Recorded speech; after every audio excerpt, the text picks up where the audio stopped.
একজন মানুষ আছে যার দুটো কিডনি প্রায় 18 থেকে 20 বছর ধরে সম্পূর্ণ অকেজো হয়ে পড়েছে এবং প্রতিদিন ডায়ালাইসিসের উপরে নির্ভর করে তার শরীর বেঁচে আছে।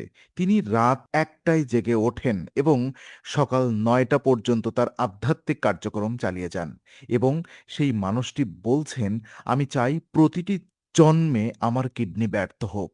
এই কথা শুনে বাগেশ্বর বাবা ধীরেন্দ্রকৃষ্ণ শাস্ত্রী চমকে গিয়েছিলেন এবং চমকে যাওয়াটাই স্বাভাবিক ছিল। কারণ এমন একটি বাক্য সাধারণ মানুষের বোধের সীমানা অতিক্রম করে যায়। কিন্তু এই বাক্যের পেছনে যে দর্শন আছে, যে আধ্যাত্মিক গভীরতা আছে, তা বোঝার চেষ্টা না করলে আমরা একটি সাধারণ মানুষের জীবন থেকে সবচেয়ে মূল্যবান শিক্ষাটুকু হাতছাড়া করে ফেলব। স্বাগত বিং ইনসাইডে।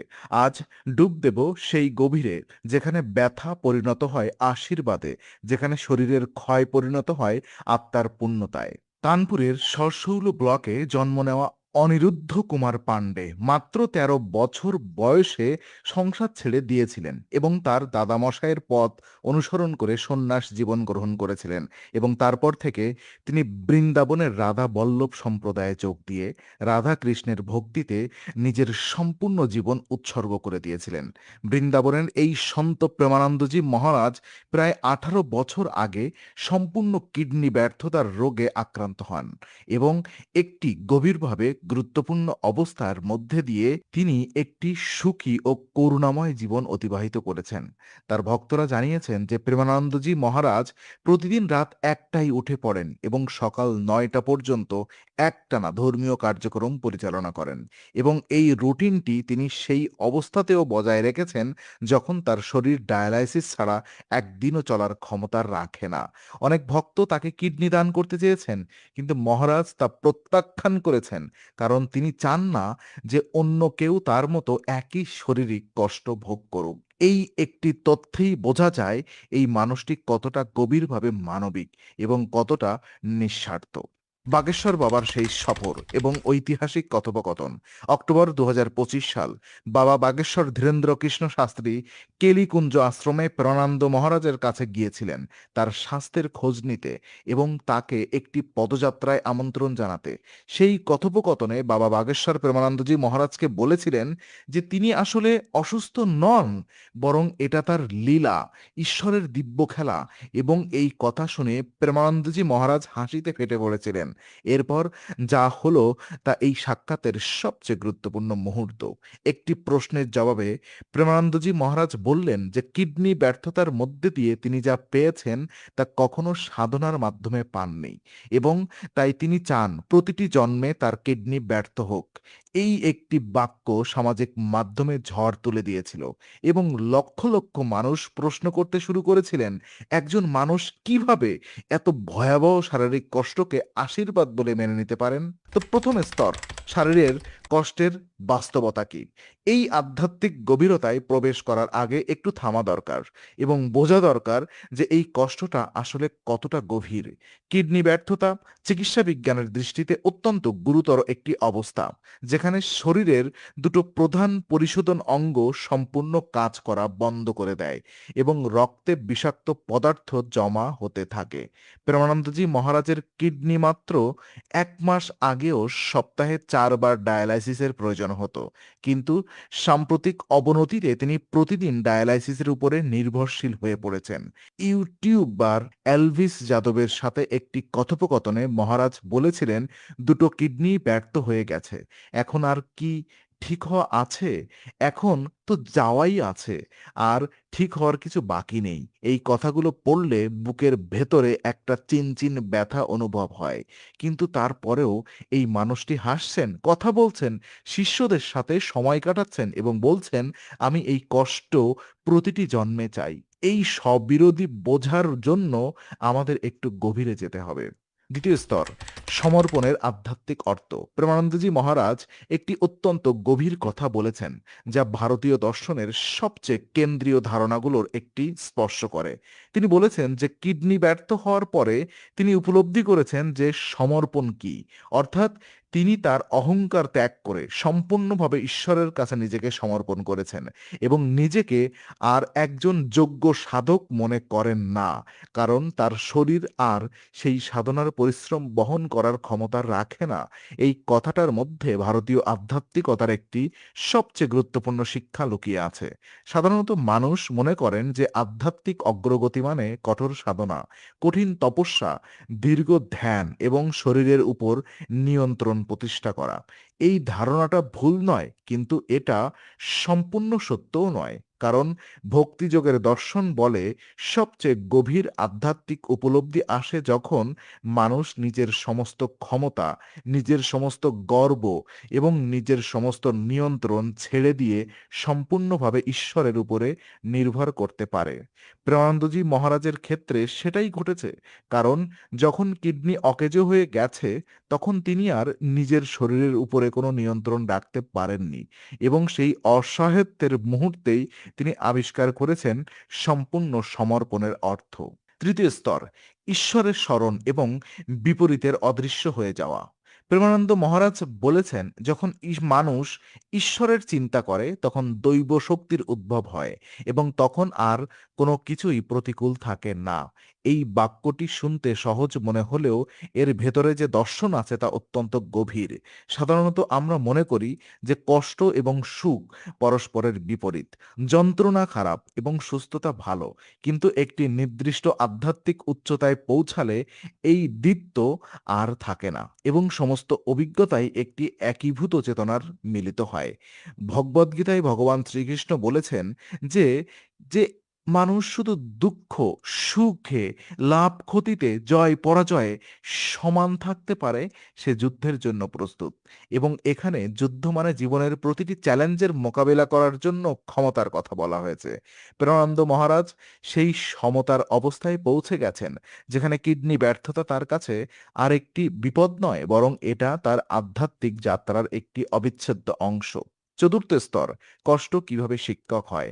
ভারতীয় আধ্যাত্মিক ঐতিহ্যে কষ্টকে সবসময় শুধু এড়িয়ে যাওয়ার বিষয় হিসেবে দেখা হয়নি, বরং অনেক সাধু সন্তরা বিশ্বাস করতেন যে শারীরিক কষ্ট একটি গভীর আধ্যাত্মিক পাঠ শেখানোর সুযোগ।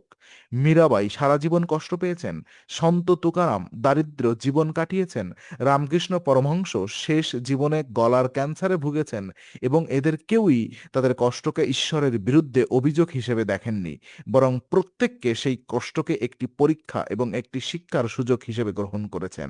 রামকৃষ্ণ পরমহংসকে যখন তার ভক্তরা বলেছিলেন যে তিনি কেন মাকে বলছেন না রোগ সারিয়ে দিতে, তখন তিনি বলেছিলেন, এই মুখ দিয়ে ভগবানের নাম নিই, এই মুখ দিয়ে আমি কি মাকে বলবো আমার রোগ সারাতে? প্রেমানন্দ মহারাজের কথায়ও ঠিক একই দর্শন প্রতিধ্বনিত শোনা যায়, কারণ তিনি বলছেন যে কিডনি ব্যর্থতার মাধ্যমে তিনি সাধনায় যা পাননি তা পেয়েছেন। মানে শারীরিক অক্ষমতা তাকে এমন একটি আধ্যাত্মিক গভীরতায় নিয়ে গেছে যেখানে নিজের শক্তিতে কখনো পৌঁছানো সম্ভব ছিল না। পঞ্চম স্তর, বাগেশ্বর বাবার লীলা মন্তব্যের অর্থ। বাগেশ্বর বাবা যখন বলেছিলেন যে প্রেমানন্দ মহারাজ অসুস্থ নন, এটা তার লীলা, তখন এই কথাটা অনেকের কাছে হয়তো অদ্ভুত মনে হয়েছিল, কিন্তু মহারাজ শুনে হাসিতে ফেটে পড়েছিলেন, কারণ এই কথাটা তিনি ভেতর থেকে অনুভব করতে পারছিলেন। ভারতীয় দর্শনে লীলা শব্দটি অত্যন্ত গুরুত্বপূর্ণ এবং এর অর্থ হলো ঈশ্বরের দিব্য খেলা, যেখানে সমস্ত ঘটনা, সমস্ত দুঃখ, জন্ম, মৃত্যু, রোগ, অসুস্থতা, সুস্থতা সবকিছু সেই অসীম চেতনার একটি প্রকাশ মাত্র। যে মানুষ এই দৃষ্টিভঙ্গিতে পৌঁছাতে পারেন, তার কাছে কিডনি ব্যর্থতা আর একটি ট্র্যাজেডি নয়, বরং এটা সেই বিশাল মহাজাগতিক খেলার একটি অংশ, যেখানে তিনি একটি বিশেষ ভূমিকায় অভিনয় করছেন। বাগেশ্বর বাবার চমকে যাওয়াটা আসলে শ্রদ্ধার প্রকাশ ছিল, কারণ তিনি এমন একজন মানুষকে দেখলেন যিনি শুধু কথায় নয়, নিজের জীবনের সবচেয়ে কঠিন পরীক্ষায়ও একই দর্শনকে বাস্তব প্রমাণ করেছেন। ষষ্ঠ স্তর, প্রতিটি জন্মে কথাটি অর্থ কি? এবার আসি সবচেয়ে রহস্যময় অংশে। প্রতিটি জন্মে এই কথাটার মানে কি? হিন্দু দর্শনে পুনর্জন্মের ধারণা একটি মৌলিক সত্য হিসেবে গৃহীত এবং এই দর্শন অনুযায়ী আত্মা একটি দেহ থেকে আরেকটি দেহে যাত্রা করে যতক্ষণ না সে মোক্ষ অর্জন করে। প্রেমানন্দ মহারাজ যখন বলছেন প্রতিটি জন্মে আমার কিডনি ব্যর্থ হোক, তখন তিনি আসলে একটি অসাধারণ কথা বলছেন। তিনি বলছেন এই কষ্টের মাধ্যমে আমি যে আধ্যাত্মিক সত্যে পৌঁছেছি সেই সত্যটা এতটাই মূল্যবান যে আমি বারবার এই কষ্ট নিতে প্রস্তুত আছি। কারণ এই কষ্ট ছাড়া আমি হয়তো কখনো এই গভীরতায় পৌঁছাতে পারতাম না। এটা মৃত্যুকে ভয় না পাওয়ার চেয়েও বড় কথা। এটা হলো কষ্টকে সাদরে গ্রহণ করার সেই বিরল ক্ষমতা যা কেবল তারাই অর্জন করতে পারেন যারা নিজেদের সম্পূর্ণভাবে ঈশ্বরের কাছে সমর্পণ করেছেন। এই শিক্ষা আমাদের কি মনে রাখে? আমরা সাধারণত মানুষ, আমাদের কিডনি ব্যর্থ হয়নি, আমরা ডায়ালাইসিসে নেই, আমরা মৃত্যুর দরজায় দাঁড়িয়ে নেই। কিন্তু আমাদের প্রত্যেকের জীবনেই এমন কিছু কষ্ট আছে, এমন কিছু পরিস্থিতি আছে যেটাকে আমরা পরিবর্তন করতে পারছি না এবং যেটা থেকে মুক্তি পাওয়ার কোনো পথ দেখতে পাচ্ছি না। প্রেমানন্দজিৎ মহারাজের জীবন আমাদের শেখাচ্ছে যে সেই পরিস্থিতিতে ৩টি পথ আছে। প্রথম পথ হলো বিদ্রোহ, রাগ, অভিযোগ, হতাশা। কেন আমার সাথে এটা হলো এই প্রশ্নে ডুবে থাকা। দ্বিতীয় পথ হলো পলায়ন, বাস্তবতাকে অস্বীকার করা, নিজেকে ভুলিয়ে রাখা, কষ্টকে না দেখার ভান করা। এবং তৃতীয় পথ হলো প্রেমানন্দ মহারাজের পথ, সমর্পণ, অর্থাৎ পরিস্থিতিকে সম্পূর্ণভাবে গ্রহণ করা এবং সেই গ্রহণের মধ্য দিয়ে এমন একটি শান্তিতে পৌঁছানো যা বাহিরের কোনো পরিস্থিতির উপরে নির্ভর করে না। বাগেশ্বর বাবার ভূমিকা এবং আধ্যাত্মিক সম্প্রদায়ের প্রতিক্রিয়া কি?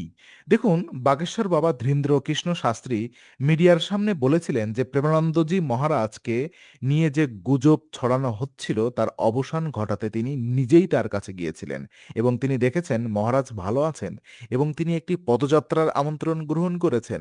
এই ঘটনাটি ভারতীয় আধ্যাত্মিক সম্প্রদায়ের একটি সুন্দর দিক তুলে ধরেছে, যেখানে একজন তরুণ আধ্যাত্মিক নেতা একজন প্রবীণ সন্তের কাছে গিয়ে তার খোঁজ নিচ্ছেন এবং তার সাথে এমন একটি কথোপকথনে অংশ নিচ্ছেন যা লক্ষ লক্ষ মানুষের কাছে একটি গভীর বার্তা পৌঁছে দিয়েছে।